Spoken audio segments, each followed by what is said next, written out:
Hi friends, I am Abhishek. Welcome to my YouTube channel the ocean of Shiksha. तो आज हम Indian national movement के questions discuss करेंगे 27 years तक के। आज हम 1995 से लेकर के 1996 तक के क्वेश्चंस डिस्कस करेंगे। अब हमारा ये वाला सीरीज चलेगा। इससे पहले हमने एशियंट, मिडिवल एंड मॉडर्न, ये तीनों हमने क्या कर रखा है, कंप्लीट कर रखा है, जिसमें हमने 1995 से लेकर के 2021 तक में यूपीएससी ने जितने भी प्रीलिम्स में क्वेश्चंस पूछे हैं वो सारे हमने ब्रीफली डिस्कस किया है। वो आप प्लेलिस्ट में जाकर के देख सकते हैं। हमारा जो भी एम लक्ष्मीकांत सीरीज चल रहा है, जो कि हम कल उसमें वीडियो डिस्कस करेंगे, वो होगा चैप्टर 14, जो कि हमारा सेंट्रल स्टेट रिलेशन। उससे पहले हमने चैप्टर 1 से लेकर के चैप्टर 13 तक ऑलरेडी डिस्कस कर लिया विद एमसीक्यू क्वेश्चंस प्रैक्टिस के साथ। तो वो भी आप प्लेलिस्ट में जाकर के देख सकते हैं। क्लास 6 से लेकर के 11 तक की जो फर्स्ट एंड सेकंड बुक है वो दोनों कंप्लीट की जा चुकी है। वो भी आप प्लेलिस्ट में जाकर के देख सकते हैं और उन सब का लिंक मैं आपको डिस्क्रिप्शन में दे दूंगा, जिससे आप इजीली प्लेलिस्ट एक्सेस कर पाएंगे। तो आज से हम इंडियन नेशनल मूवमेंट के क्वेश्चन डिस्कस करेंगे। जब हमारा ये वाला भी सीरीज कंप्लीट हो जाएगा तब हम पॉलिटी के एमसीक्यू क्वेश्चंस देखेंगे, जो कि यूपीएससी में प्रीलिम्स में इन 27 ईयर्स में पूछा है। तो चलिए स्टार्ट करते हैं अपना आज का डिस्कशन। इससे पहले हमने जैसे बताया एशियंट, मिडिवल और मॉडर्न कंप्लीट कर लिया फर्स्ट यूनिट का। आज से हम इंडियन नेशनल मूवमेंट्स के बारे में डिस्कस करेंगे। अब तक में जो हमने जो 27 ईयर यूपीएससी जो क्वेश्चंस पेपर डिस्कस किया, उसमें सबसे ज्यादा जो अगर क्वेश्चंस पूछे गए इन 27 साल में, तो वो पूछे गए एम, यानी कि ये जो हमारा इंडियन नेशनल मूवमेंट है उससे टोटल 190 क्वेश्चन जो है सिर्फ इंडियन नेशनल मूवमेंट से ही यूपीएससी के द्वारा पूछा गया है। तो इससे हमें ये पता चल जाता है कि जो हमारे इंडियन नेशनल मूवमेंट है वो हमारे सिलेबस के लिए और हमारे प्रिपरेशन के लिए कितना ज़्यादा इंपॉर्टेंट बन जाता है। तो आज से हम 2 साल के क्वेश्चन पेपर डिस्कस करेंगे, यानी कि सिर्फ आज यानी कि 1995 के यानी कि 1995 के और 1996 के क्वेश्चंस को डिस्कस करेंगे। नेक्स्ट संडे हम 1997 के और 1998 के क्वेश्चंस को डिस्कस करेंगे। तो चलिए स्टार्ट करते हैं अपना आज का क्वेश्चन, और ये है हमारा पहला क्वेश्चन। पहला क्वेश्चन 1995 का। इसमें ये पूछा गया है कि जो हमारे फर्स्ट प्राइम मिनिस्टर थे, जो कि जवाहरलाल नेहरू, के जो मुख्य नेताओं में से एक के रूप में कांग्रेस पार्टी के कट्टरपंथी विंग ने भारतीय लीग के लिए स्वतंत्रता की स्थापना की थी। और ये रहा आपका ऑप्शन। ऑप्शन ए है फाइनेंस कमीशन, ऑप्शन बी है national development council, option C है नेहरू रिपोर्ट और ऑप्शन डी है द कॉन्स्टिट्यूशंस ऑफ इंडिया। तो इसका जो राइट आंसर है वो आपको देखने को मिलेगा option is C correct answer. यदि हम बात करते हैं जो जैसे कि जवाहरलाल नेहरू और सुभाष चंद्र बोस जो थे वो सेक्रेटेरिएट थे, और जो हमारे एस श्रीनिवासन अय्यर यानी कि अय्यर वो थे प्रेसिडेंट थे फाउंडेड के। तो वहीं पे बात करते हैं independence for India league to opposite the Nehru report. और ये क्या था, जैसे कि आप यहाँ देख सकते हैं हिंदी में कि जो सचिव के रूप में क्या है जवाहरलाल नेहरू और सुभाष चंद्र बोस को, और राष्ट्रपति के रूप में श्री निवास अय्यर को चुना गया था। नेहरू ने यानी कि नेहरू के रिपोर्ट के विरोध में भारतीय लीग ने के लिए क्या था, स्वतंत्रता की स्थापना की थी। उन्होंने देश में पूर्ण स्वतंत्रता और सामाजिक संरचना को लागू करने की मांग रखी थी। The Indian press for Indian league की स्थापना नेहरू रिपोर्ट के विरोध में की गई थी। श्रीनिवास अय्यर और सुभाष चंद्र बोस के साथ जवाहरलाल नेहरू ने वर्ष यानी कि ईयर 1928 में इंडिया प्रेस यानी कि इंडिपेंडेंस फॉर इंडिया लीग की स्थापना की थी, जिसमें पूर्ण स्वतंत्रता की मांग को बढ़ावा दिया था। श्रीनिवास अय्यर इसके पहले क्या थे, अध्यक्ष थे। तो इसलिए जो इसका जो राइट आंसर था वो था option C is correct answer. अब बात करते हैं हम अपने दूसरे क्वेश्चन के बारे में। दूसरे क्वेश्चन में क्या पूछा गया कि which one of the following was the emerge communist journal of M N Roy, यानी कि निम्नलिखित में से कौन सा एम एन रॉय का उत्प्रवासी साम्यवादी जनरल था। आपके पास ऑप्शन ये है, ऑप्शन ए है किसान सभा, ऑप्शन बी है द वर्कर, ऑप्शन सी है मोहरा और ऑप्शन डी है अनुशीलन। तो इसका जो राइट आंसर है वो है ऑप्शन सी यानी कि मोहरा। अगर हम बात करते हैं यानी कि कम्युनिस्ट मोहरा एम एन रॉय की एक क्या थी, प्रवासी कम्युनिस्ट पत्रिका, जो सॉरी वो क्या था हमारा जनरल यानी कि पत्रिका था। इसलिए जो इसका राइट आंसर है वो क्या है, option C is correct answer. अब बात करते हैं हम अपने थर्ड क्वेश्चन के बारे में। थर्ड क्वेश्चन में ये है कि इनमें से जितने भी जो इवेंट हुए हैं उसको आपको सीक्वेंस में और करेक्टली लगाना है। फर्स्ट है द लखनऊ पैक्ट, सेकंड है इंट्रोडक्शन ऑफ डायरची, तीसरा है द रोलेक्ट एक्ट और फोर्थ है हमारा पार्टीशन ऑफ बंगाल। तो इसका जो आपको ऑप्शन देखने को मिलेगा, ऑप्शन ए है 1 3 2 4, ऑप्शन बी है 2 1 3 4, ऑप्शन सी है 1 2 3 4 और ऑप्शन डी है 4 3 2 1। यानी कि ये जो आपके पास चार इवेंट है उसको क्या है, उनको टाइम पीरियड के अकॉर्डिंग उसको असेंडिंग ऑर्डर में लगाना है। यानी कि पहले कौन सी घटना घटी थी, फिर कौन सी घटना घटी थी, इस तरीके से इसको क्या करना है, सीक्वेंस में आपको लगा के बताना है। तो इसका जो राइट आंसर मिलेगा वो आपको मिलेगा option B is correct answer. Partition of Bengal जो हुआ था वो कब हुआ था, 905 में हुआ था। लखनऊ एक्ट पैक्ट कब आया था, 1916 को आया था। रोलेक्ट एक्ट फरवरी 1990 में आया था। और वहीं पे अगर हम बात करते हैं introduction of dyarchy under the Montford reform, वो भी आया था 1990 में, लेकिन वो आया था दिसंबर में। तो इसीलिए जो इसका करेक्ट सिक्वेशन था वो क्या था, option B is correct answer. अब हम फोर्थ क्वेश्चन देखते हैं। फोर्थ क्वेश्चन है, फोर्थ क्वेश्चन में आपको ये बताना है कि जो हमारा भारत डकैती स्वतंत्रता आंदोलन की क्रांतिकारी आतंकवादियों का पहला बड़ा उद्यम क्या था। ऑप्शन है आपके पास, पहला ऑप्शन है मुंबई से कर्नाटका। यानी कि आपको ये बताना है कि जो हमारा जो भारत डकैती स्वतंत्रता आंदोलन की जो क्रांतिकारी थी आतंकियों का जो पहला बड़ा उद्यम वो कहां से कहां तक था। पहला है यानी कि मुंबई से कर्नाटका, दूसरा है पंजाब, ऑप्शन सी है ईस्ट बंगाल और ऑप्शन डी है मद्रास प्रेसिडेंसी। तो इसका जो राइट आंसर है वो है ऑप्शन सी, यानी कि ईस्ट बंगाल। 1909 में, सॉरी 1908 में पूर्वी बंगाल में ढाका के पास, यानी ढाका में दास द्वारा, यानी कि आप ये समझ सकते हैं कि जो डैका दास है उनके द्वारा 12 डकैती का आयोजन किया गया था। तो इसलिए जो इसका राइट आंसर है वो है option C is correct answer. अब बात करते हैं हम अपने फिफ्थ क्वेश्चन के बारे में। फिफ्थ क्वेश्चन में आपको ये बताना है कि 1930 में जो महात्मा गांधी ने सविज्ञा आंदोलन शुरू किया था वो कहां से किया था। आपके पास ऑप्शन है, ऑप्शन ए है सेवाग्राम, ऑप्शन सी है डांडी, ऑप्शन सी है साबरमती और ऑप्शन डी है वर्धा। तो इसका जो राइट आंसर है वो आपको देखने को मिलेगा ऑप्शन सी, यानी कि साबरमती। 12 मार्च 1930 यानी कि 12 मार्च 1930 को गांधी जी के द्वारा गुजरात के साबरमती आश्रम से दांडी मार्च की शुरुआत करके अपना सविज्ञा आंदोलन को क्या किया था, शुरू किया था। और 6 अप्रैल 1930 को दांडी मार्च पहुंचने पर नमक का जो कानून था उन्होंने तोड़ा था। तो इसीलिए जो इसका राइट आंसर है वो है option C is correct answer. अब है सिक्स्थ क्वेश्चन। सिक्स्थ क्वेश्चन में आपको ये बताना है कि आपके पास चार ऑप्शन है, चार ऑप्शन में से बताना है कि कौन सा नॉट करेक्टली मैच है। फ्रेंड्स मैं फिर से कहूंगा कि आप क्वेश्चन सॉल्व करने से पहले आप ये देखिए कि क्वेश्चन में आपसे क्या पूछा जा रहा है, करेक्ट पूछा जा रहा है या इनकरेक्ट पूछा जा रहा है। क्यों, क्योंकि जब हम एग्जाम हॉल में बैठते हैं हमारे माइंड पे ज्यादा प्रेशर रहता है। क्यों, क्योंकि कम टाइम पे हमें ज्यादा क्वेश्चन सॉल्व करने पड़ते हैं। तो वहां पे हम अक्सर फ्लो, क्वेश्चंस पढ़ते पढ़ते फ्लो में ये नहीं देखते हैं कि क्वेश्चंस में करेक्ट पूछा जा रहा है या इनकरेक्ट पूछा जा रहा है। तो जो सबसे ज्यादा फोकस आपको करना है इस पे पहले करना है कि आपसे पूछ क्या रहा है, क्वेश्चन में करेक्ट पूछ रहा है या इनकरेक्ट पूछ रहा है। तो हमें इसमें बताना है कि नॉट करेक्ट मैच कौन सा है। तो ऑप्शन है आपके पास, जैसे कि अगर हम बात करते हैं वर्ध में जमनालाल बाजा, उनके द्वारा क्या है, उनके आश्रम की बात करते हैं सत्याग्रह आश्रम। दूसरा है आपके पास दादा भाई नौरोजी मुंबई एसोसिएशन। तीसरा है लाला लाजपत राय यानी कि national school eight Lahore. Option D है बाल गंगाधर तिलक सत्य शोधक सभा। तो इनमें से बताना है कि कौन सा करेक्टली मैच नहीं है। तो इसका जो राइट आंसर है वो है ऑप्शन डी।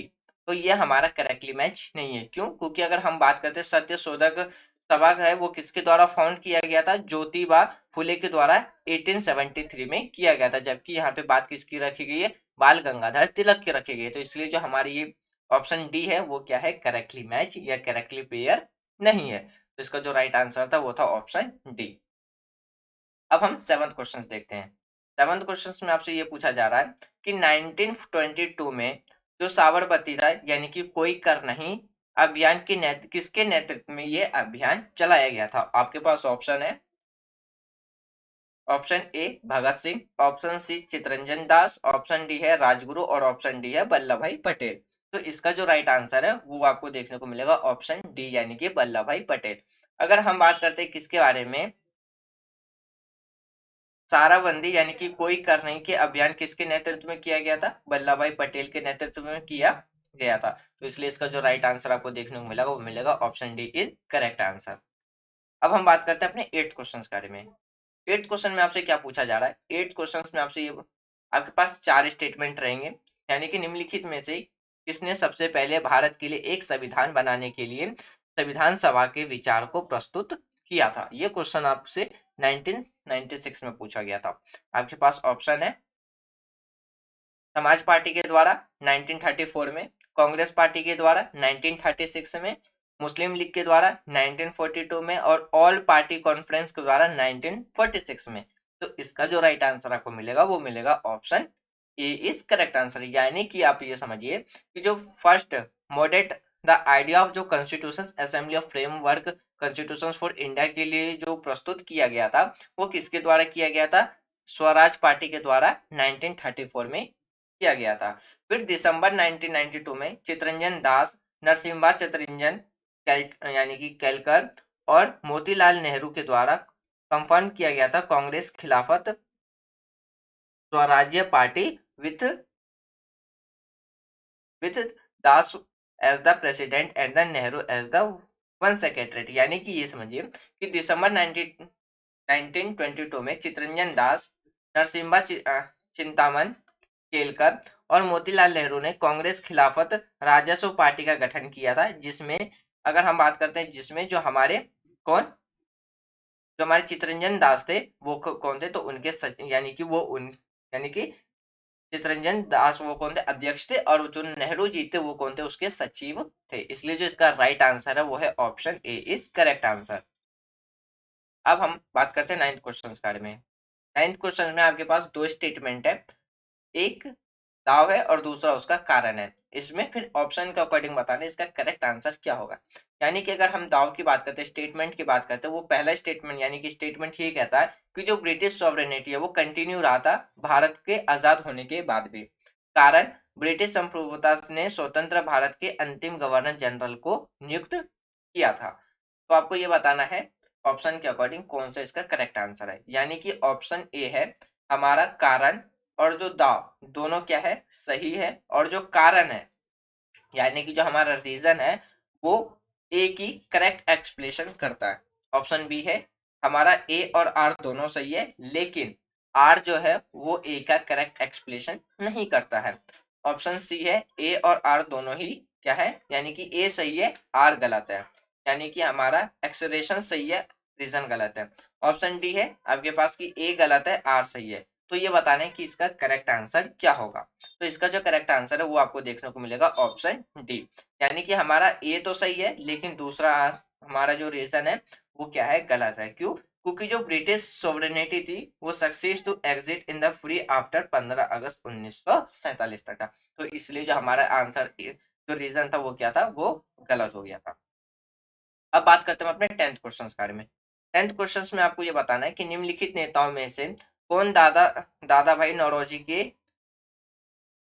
विकास सिद्धांत में विश्वास नहीं करते थे। तो आपके पास ऑप्शन है, ऑप्शन ए है बीजी तिलक, ऑप्शन बी है आरसी दत्त, ऑप्शन सी है एमजी रानाडे यानी कि रानाडे, और ऑप्शन डी है सर सैयद अहमद खान। तो इसमें से आपको बताना है इन चारों पर्सनैलिटी में से किस कौन दादा भाई नौरोजी के जो निकास सिद्धांत है उन पर वो विश्वास नहीं करते थे। तो ये चार ऑप्शन है, इन चारों ऑप्शन में से बताना है अरे करेक्ट आंसर क्या होगा। और ये क्वेश्चन भी 1996 में पूछा गया था। तो इसका जो राइट आंसर है वो है ऑप्शन डी यानी कि सर सैयद अहमद खान। दादा भाई नौरोजी ने अपनी पुस्तक party and in British rule in India में निकास सिद्धांत को क्या किया था, प्रतिपादित किया था।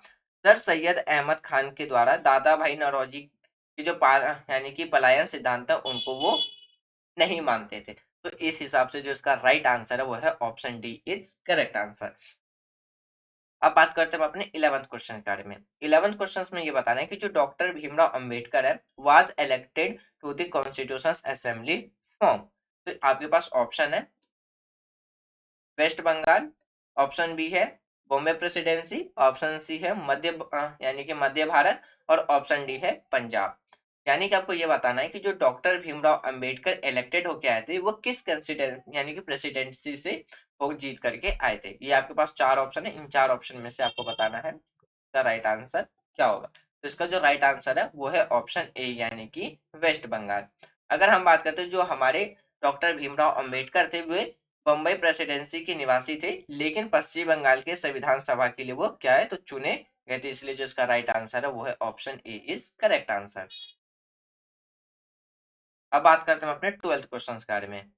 12th क्वेश्चन में आपसे क्या पूछा जा रहा है, 12th क्वेश्चन में ये पूछा जा रहा है जो अराजक और जो क्रांतिकारी अपराध के अधिनियम जो 1919 था के लोकप्रिय के रूप में जाना जाता है। और आपके पास ऑप्शन है यानी कि आपसे ये पूछा जा रहा है कि जो आचरक और क्रांतिकारी अपराध अधिनियम 1990 उसको और किस नाम से जाना जाता है। ऑप्शन ए है रॉलेट एक्ट, ऑप्शन बी है Pitts India act, option C है इंडियन आर्म एक्ट, और ऑप्शन डी है एल्बर्ट एक्ट। तो इसका जो राइट आंसर है वो आपको देखने को मिलेगा ऑप्शन ए यानी कि रॉलेट एक्ट। यानी कि अगर आप समझिए कि जो अराजक और जो क्रांतिकारी अपराध अधिनियम 1990 है उसको रोलेट एक्ट के नाम से भी जाना जाता है, जिसके लिए गांधी जी ने इसे काला कर्तव्य भी बताया था, यानी कि उनके द्वारा ये काला कानून कहा गया था। अब हम 13th क्वेश्चन देखते हैं। देखिए 13th क्वेश्चन में कह रहा है कि 1930 और 32 के दौरान लंदन में भारतीय और ब्रिटिश राजनीतिक नेताओं की बैठक को अक्सर प्रथम, द्वितीय और तृतीय गोलमेज सम्मेलन के रूप से जाना जाता है। उन्हें इस रूप में संवर्धित करना गलत होगा क्योंकि ऑप्शन ए है भारतीय राष्ट्रीय कांग्रेस ने उसमें से दो में से भाग ये नहीं लिया था, यानी कि जो इंडियन नेशनल कांग्रेस है उनके द्वारा दो गोलमेज सम्मेलन में पार्टिसिपेट नहीं किया गया था। आपके पास ऑप्शन बी है सम्मेलन में भाग लेने वाले जो भारतीय राष्ट्रीय कांग्रेस के अलावा अन्य भारतीय दलों की अनुमति हितों का जो प्रतिनिधित्व किया गया, ना कि पूरे भारत का। ऑप्शन सी है ब्रिटिश यानी कि ब्रिटिश लेबर पार्टी सम्मेलन से हट गई थी, जिससे सम्मेलन की कार्यवाही पक्षपात यानी कि पक्षपातपूर्ण हो गया था। और तीसरा यानी कि चौथा स्टेटमेंट है यह तीनों सत्रों को आयोजित एक सम्मेलन का उदाहरण था, ना कि तीन अलग अलग सम्मेलन का। तो इसमें से बताना है कि इसका करेक्ट आंसर क्या है। तो इसका जो करेक्ट आंसर आपको देखने को मिलेगा वो मिलेगा ऑप्शन डी। यानी कि अगर हम बात करते हैं पहले गोलमेज सम्मेलन प्रारंभ में अंग्रेजों और भारतीयों के बीच बराबरी का था, जिसमें इंडियन नेशनल कांग्रेस ने पहले और तीसरे सम्मेलन में भाग नहीं लिया था। तो इसलिए जो इसका राइट आंसर था वो था option D is correct answer. अब बात करते हैं हम अपने 14th क्वेश्चन के बारे में। 14th क्वेश्चन में ये पूछा जा रहा है कि निम्नलिखित में से कौन कांग्रेस सोशलिस्ट पार्टी के मुख्य नेता थे। आपके पास ऑप्शन है पहला ऑप्शन है यानी कि ऑप्शन ए है M N Roy, option B है गणेश शंकर विद्यार्थी, और ऑप्शन सी है पट्टम थानु पल्लाई, ऑप्शन डी है आचार्य नरेंद्र देव। तो इसका जो राइट आंसर है वो आपको देखने को मिलेगा option D is correct answer. यानी कि कांग्रेस सोशलिस्ट पार्टी का गठन 1934 में हुआ था, जिसमें जेपी नारायण, आचार्य नरेंद्र देव, वासना सिंह और योगेंद्र शुल्क ने मिलकर के किया था। तो इसलिए जो इसका राइट आंसर है वो है option D is correct answer. अपने 15th क्वेश्चन के ऊपर चलते हैं। 15th क्वेश्चन में आपके पास दो कॉलम रहेंगे, लिस्ट 1 और लिस्ट 2। यानी कि आप समझिए दो सूची रहेगी, सूची 1 सूची 2, उसको आपको करेक्टली मैच करना है। ये क्वेश्चन 1996 में ही पूछा गया था। आपके पास दो कॉलम्स ये रहे, लिस्ट 1 और लिस्ट 2। ये बुक्स हैं, यानी कि ये बुक्स के नाम दिए गए और इधर पर्सन्स के नाम दिए गए हैं। आपको ये बताना है किस पर्सन्स के द्वारा कौन सी बुक लिखी गई है और उसको करेक्टली मैच करना है। ए है Surendranath Banerjee, Hind Swaraj, M K Gandhi, the Indian struggle, Subhash Chandra Bose, autobiography, Lajpat Rai, a nation in making. आपके पास ऑप्शन ये रहे, ऑप्शन ए है ए का 4 से, बी का 1 से, सी का 3 से, डी का 2 से। ऑप्शन बी है ए का 1 से, बी का 4 से, सी का 3 से, डी का 2 से। ऑप्शन सी है ए का 4 से, बी का 1 से, सी का 2 से, डी का 3 से। ऑप्शन डी है ए का 1 से, बी का 4 से, सी का 3 से, सॉरी सी का 2 से और डी का 3 से। अब आपको बताना है इसमें से करेक्टली मैच कौन सा होगा। तो इसका जो आपको करेक्टली मैच देखने को मिलेगा वो मिलेगा आपका ऑप्शन ए, यानी कि ए का 4 से, बी का 1 से, सी का 2 से, डी का 3 से। जैसे कि आप यहाँ पे देख लेते हैं, जो सुरेंद्र यानी कि सुरेंद्र नाथ जो हमारे बैनर्जी थे उनके द्वारा कौन सी किताब लिखी गई थी, अ nation in making. Mahatma Gandhi की यानी कि मोहनदास करमचंद गांधी जी, महात्मा गांधी जी के द्वारा कौन सी किताब लिखी गई थी, हिंद स्वराज। सुभाष चंद्र बोस के द्वारा कौन सा किताब लिखा गया था, द इंडियन स्ट्रगल। और लाल यानी कि लाजपत राय के द्वारा ऑटोबायोग्राफी यानी कि आत्मकथा लिखी गई थी। तो ये था इसका राइट आंसर, यानी कि option C is correct answer. अब हम चलते हैं अपने नेक्स्ट क्वेश्चंस की तरफ। नेक्स्ट क्वेश्चन में आपके पास 3 स्टेटमेंट दिए गए अबाउट जवाहरलाल नेहरू के। उनमें से बताना है कि कौन सा स्टेटमेंट करेक्ट है। पहला स्टेटमेंट कहता है कि वे 1947 में कांग्रेस पार्टी के अध्यक्ष थे। दूसरा स्टेटमेंट कहता है उन्होंने संविधान सभा की अध्यक्षता की थी। और तीसरा स्टेटमेंट कहता है यानी कि जो हमारा तीसरा स्टेटमेंट है वो ये कह रहा है कि उन्होंने भारतीय यानी कि उन्होंने भारत की आजादी से पहले संयुक्त प्रांत में पहली बार कांग्रेस मंत्रालय का गठन किया था।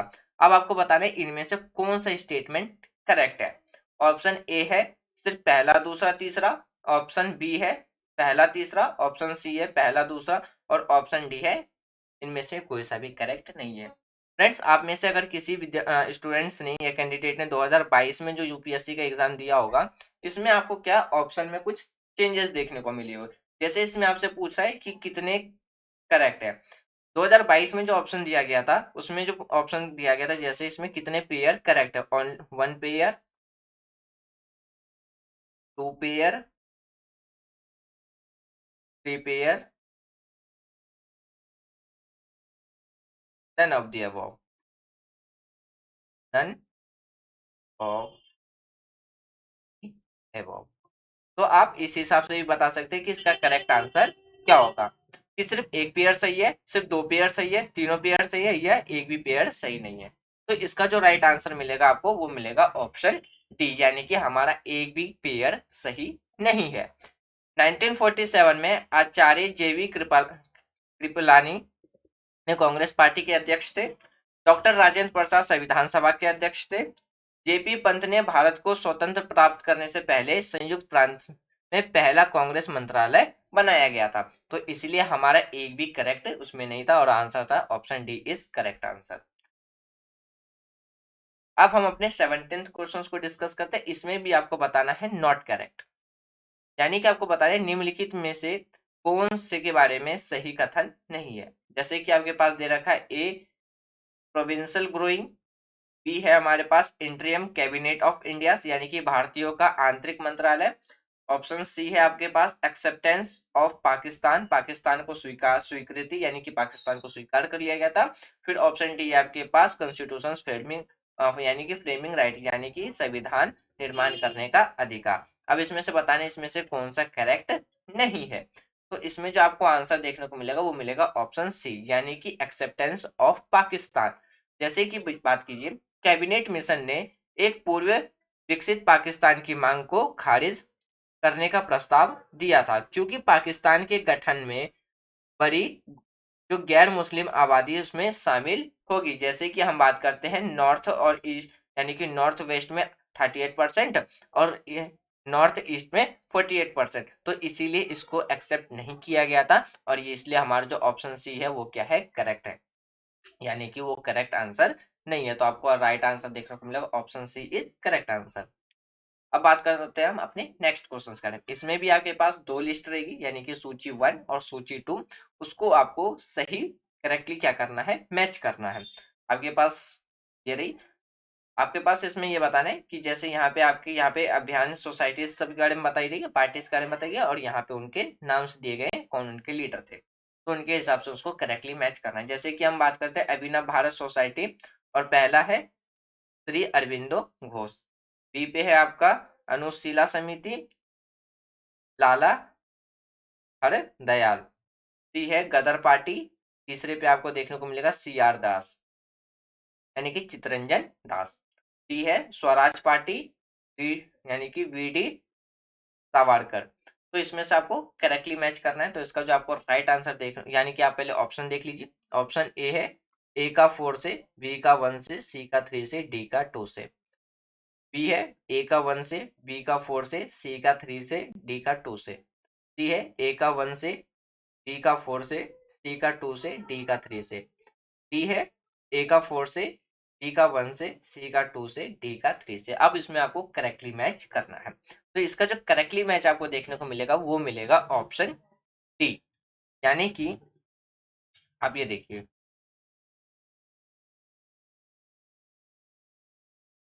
आपका जो राइट आंसर था वो क्या था, डी। जैसे ए है, ए का करेक्टली मैच किस में जाना था, 4 में, बी का 1 में, सी का 2 में और डी का 3 में। तो ये आपका क्या है, करेक्टली मैच है। अब जैसे देख सकते हैं यहाँ पे बी डी सावरकर क्या थे, अभियान भारत 1904 में किया गया था उनके द्वारा। फिर श्री अरविंदो घोष अनुशीला समिति 1906 में। लाला हरदयाल गदर पार्टी कब की थी उनके द्वारा, 1913 में। फिर सी आर दास यानी कि चितरंजन दास उनके द्वारा जो स्वराज पार्टी है वो कब किया गया था, तो 1906 में। तो इसलिए जो इसका करेक्ट आंसर आपको मिलेगा वो मिलेगा option D is correct answer. अब हम चलते हैं अपने नेक्स्ट क्वेश्चन की तरफ। इसमें भी आपके पास दो कॉलम रहेंगे, एक साइड में आपका इवेंट है और दूसरे यानी कि एक साइड में आपको टाइम उसका टेन्योर देखने को मिलेगा यानी कि पीरियड देखने को मिलेगा, और दूसरे साइड इवेंट देखने को मिलेगा, और उसको आपको करेक्टली मैच करना है। अभिधि को उसकी घटना से करेक्टली मैच करना है।